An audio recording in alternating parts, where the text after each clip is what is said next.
عزیزان محترم، ہم قرآن پڑھتے ہیں اور الحمدللہ مختلف مواقع پر، چاہے وہ ہماری خوشی کی محفلیں ہوں، چاہے وہ ہماری غم کی مجالس ہوں، اور چاہے وہ ایصال ثواب کی مجالس ہوں یا خوشی کی کوئی تقریب ہو، مختلف مواقع پر قرآن کریم پڑھا جاتا ہے۔ اور الحمدللہ مسلمانوں کو، یہ بعض گھرانوں کو تو خاص طور پر اس بات پر افتخار ہے، ہونا چاہیے اور ہے، کہ وہ قرآن کریم کو پابندی سے پڑھتے بھی ہیں اور سمجھتے بھی ہیں اور اس پر عمل پیرا ہونے کی کوشش بھی کرتے ہیں۔ یہ تو ایک بہت اچھی بات ہے۔ لیکن آپ دیکھیں، جتنی بھی دنیا میں آپ کتابیں دیکھیں گے، ان کے مطالب ایک وقت کے ساتھ ساتھ ختم ہو جاتے ہیں۔ ان کو اگر آپ بار بار سنیں تو انسان اکتانے لگتا ہے ان مطالب کو بار بار سن کے۔ مثال کے طور پہ اگر آپ کوئی سیریل، ڈرامہ سیریل ہے، آپ اسے بار بار دیکھیں، ایک دفعہ دیکھیں گے، دو دفعہ دیکھیں گے، تین دفعہ دیکھیں گے، ایک وقت ہوتا ہے کہ اس کی بات جو ہے وہ آپ اکتانے لگتے ہیں ان چیزوں سے۔ اسی طرح سے ایک کتاب ہے، آپ اسے بار بار پڑھیں تو آپ اس کتاب سے اکتانے لگتے ہیں۔ لیکن آپ دیکھیں کہ قرآن کریم وہ کتاب ہے کہ جس کے بارے میں مولائے کائنات حضرت علی علیہ السلام نے خطبہ نمبر 18 میں، نہج البلاغہ کے خطبہ نمبر 18 میں قرآن کریم کی جو خصوصیات بیان کی ہیں، وہ واقعاً ہمارے لیے درس ہیں، ہمارے لیے فہم ہے، اور ہمیں قرآن کریم کی طرف متوجہ کرتی ہیں کہ مولائے کائنات یہ چاہتے ہیں کہ کم از کم میرے چاہنے والے جو مجھ سے محبت کرتے ہیں، ہمارے محب، ہمارے شیعہ، ہمارے چاہنے والے، وہ ان چیزوں کی طرف متوجہ ہوں۔ اور اسی لیے مولا کائنات نے قرآن کریم کی اتنی عظیم صفات بیان کی ہیں کہ اگر ہم ان صفات کو محسوس کریں تو ہر شخص جو مولا علی علیہ السلام سے محبت کرتا ہے، جو مولا علی علیہ السلام کی محبت کا دم بھرتا ہے، تو عزیزان محترم وہ یقیناً قرآن کریم کے مطالعے کا اس میں شوق پیدا ہو جائے گا اور وہ قرآن کریم کو پڑھنے کا شوق پیدا کر لے گا اپنے اندر۔ آپ دیکھیں، کیونکہ ہر انسان یہ چاہتا ہے کہ ایسی کتاب اس کے ہاتھ میں ہو کہ جس کے مطالب نہایت عمیق ہوں اور اسے ایک نئی چیز اس کے اندر دریافت ہو۔ تو آپ یہ دیکھیں کہ قرآن کریم وہ کتاب ہے کہ جسے آپ جتنی مرتبہ پڑھیں، ہر مرتبہ آپ کے اندر ایک جذبہ پیدا ہوتا ہے، نئے مطالب آپ کو وصول ہوتے ہیں، نئے مطالب سمجھ میں آتے ہیں، اس کی گہرائیاں بہت زیادہ ہیں، اس کے مطالب بہت زیادہ ہیں، اور وقت کے ساتھ ساتھ ہر انسان اپنی استعداد کے مطابق اس سے استفادہ کرتا ہے۔ یہ سب سے بڑا قرآن کریم کا معجزہ ہے کہ جس میں جتنی جیسی صلاحیت ہے، جس طرح سے آپ یہ دیکھیں، قرآن کریم کی مثال گویا اس طرح سے ہے کہ بہتا ہوا دریا ہے، یہ علم و فضل کا بہتا ہوا دریا ہے، کہ جس طرح دریا سے ہر انسان اپنی بساط کے مطابق، اپنی استعداد کے مطابق وہاں سے جو ہے فیضیاب ہوتا ہے، جس طرح سمندر سے بعض لوگ سمندر کو دور سے دیکھ کر اس سے فیضیاب ہوتے ہیں، اس کی خوبصورتی سے، اس میں چلتی ہوئی کشتیوں کو دیکھ کر خوش ہوتے ہیں، اس کی لہروں کو دیکھ کر خوش ہوتے ہیں، یہ ان کی بساط ہے۔ بعض لوگ ساحل تک پہنچ جاتے ہیں اور ساحل میں جب قریب پہنچتے ہیں تو پانی جب پیروں کے پاس آ کر لگتا ہے تو انہیں اس کی ٹھنڈک کا احساس ہوتا ہے، اس سے لطف اندوز ہوتے ہیں۔ لیکن بعض ایسے افراد ہوتے ہیں جو آگے تھوڑا سا بڑھ کر تیرنا چاہتے ہیں پانی کے اندر، تو وہ ان کے اندر اتنی صلاحیت ہے، وہ پانی میں تیرتے بھی ہیں۔ لیکن آپ دیکھیں، بعض افراد ایسے ہیں جو صرف ساحل پر چلتے نہیں ہیں، جو صرف پانی میں جا کے تیرتے نہیں ہیں، بلکہ وہ کشتیوں کے بیچ میں پہنچتے ہیں اور وہاں سمندر کی تہہ تک پہنچ جاتے ہیں، جنہیں غوطہ ور کہتے ہیں، غوطہ زن کہتے ہیں، اور وہ موتی مونگے نکال کے لے آتے ہیں۔ یعنی ہر آدمی اپنی استعداد، اپنی بساط کے مطابق، اپنی صلاحیت کے مطابق سمندر سے استفادہ کرتا ہے۔ قرآن کریم بھی بالکل اسی طرح سے بحر ذخار ہے، علم و فضل کا بحر ذخار ہے قرآن کریم۔ مولا کائنات حضرت علی علیہ السلام نے کتنی خوبصورت تعبیرات بیان کی ہیں قرآن کریم کے بارے میں، کبھی سوچے تو صحیح، ہمیں نہج البلاغہ پڑھنے کی کبھی توفیق ہو تو آپ دیکھیں کہ مولا کائنات نے کتنی خوبصورت واقعاً تعبیرات بیان کی ہیں۔ دیکھیں خطبہ نمبر 18 میں میرے مولا فرماتے ہیں، ان القرآن ظاہرہ انیق، بتحقیق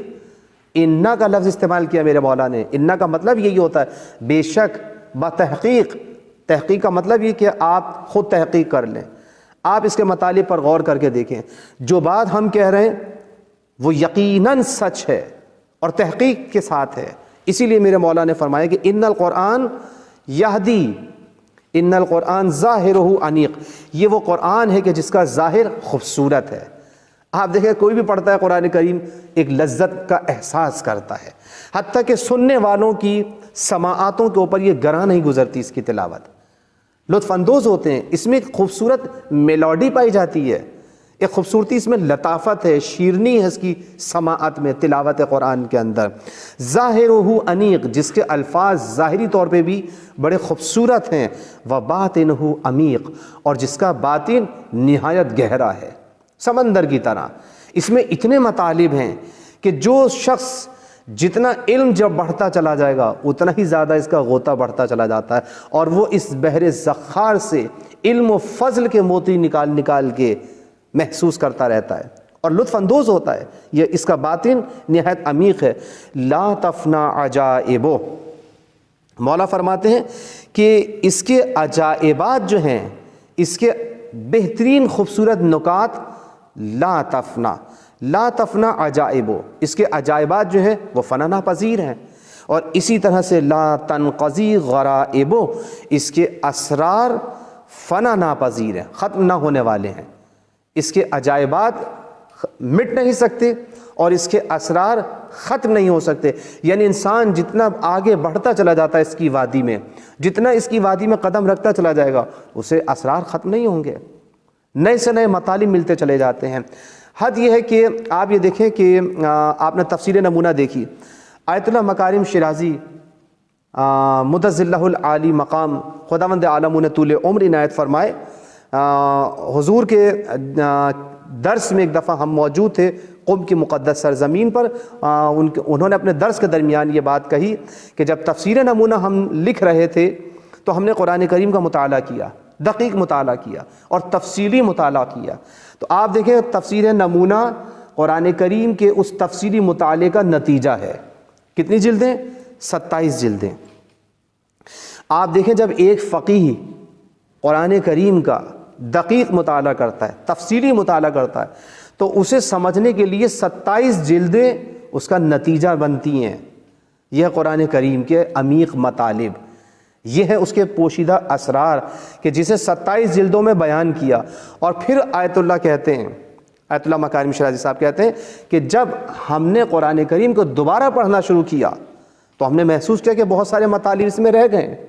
تو آپ یہ دیکھیں کہ اس کے بعد پھر انہوں نے موضوع کے اعتبار سے اس قرآن کریم کا مطالعہ کرنا شروع کیا، اور جب موضوع کے اعتبار سے قرآن کریم کا مطالعہ کیا ہے تو آپ دیکھیں قرآن کریم کی 10 جلدوں پر مشتمل تفسیر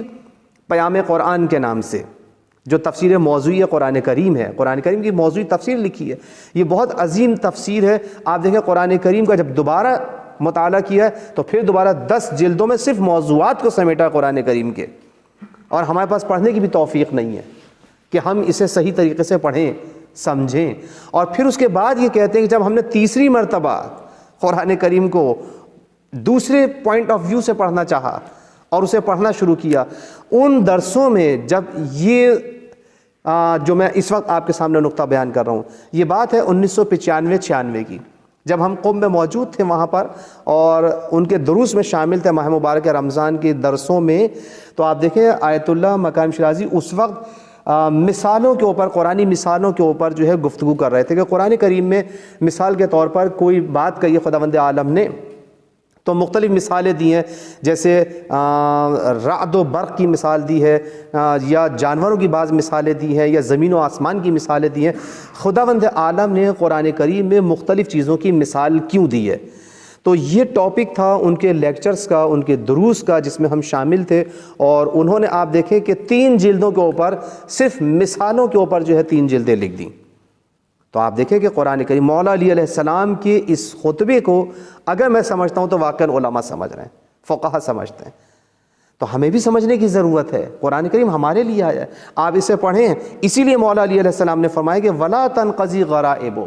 اس کے اسرار ختم ہونے والے نہیں ہیں، آپ پڑھتے جائیں گے آپ کو لطف آئے گا۔ اور اس کے بعد پھر مولا علی علیہ السلام نے فرمایا جو واقعاً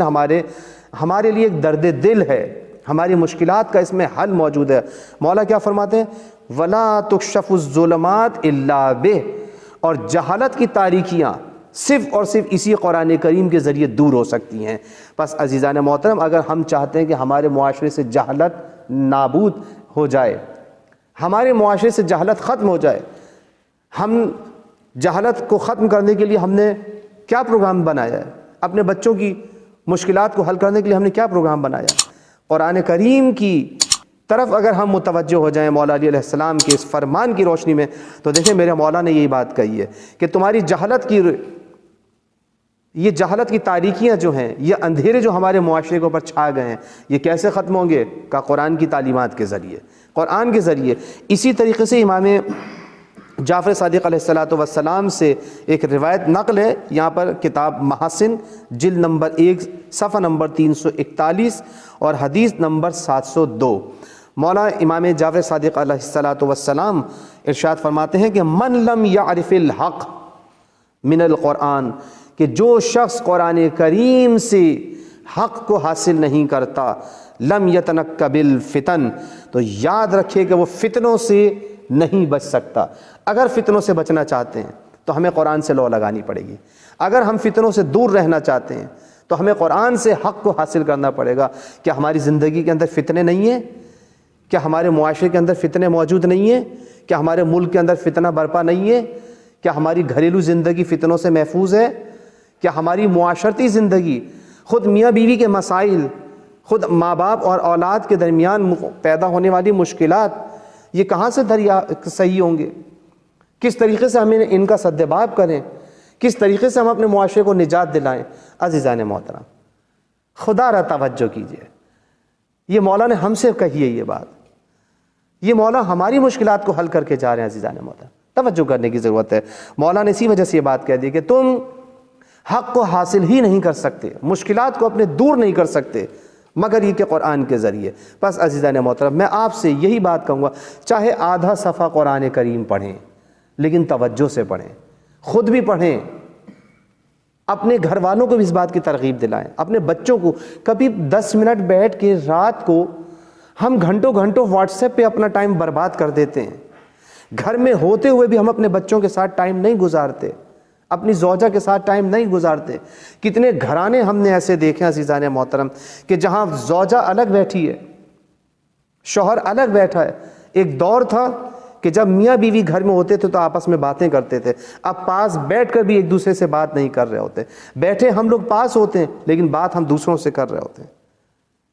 اس وجہ سے ہماری مشکلات بڑھتی جا رہی ہیں، ہم گھر میں ہوتے ہوئے بھی اپنے بچوں کے ساتھ نہیں ہیں۔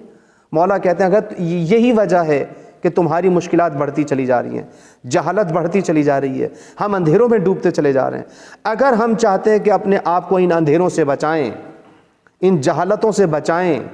ان مشکلات سے بچائیں، فتنوں سے اپنے آپ کو بچائیں، تو لم یتنکب الفتن، اس وقت تک فتنوں سے نہیں محفوظ رہ سکتے جب تک کہ ہم حق کو قرآن کریم سے حاصل نہ کریں۔ بس ہمارے پاس قرآن کریم وہ بہترین ذریعہ ہے کہ جسے ائمہ اہل بیت علیہم السلام نے ہمیں توجہ دلائی کہ ہمیں قرآن سے وابستہ رہنا چاہیے اور ہونا چاہیے، یہ ہمارا حق ہے اور ہمارا فریضہ ہے۔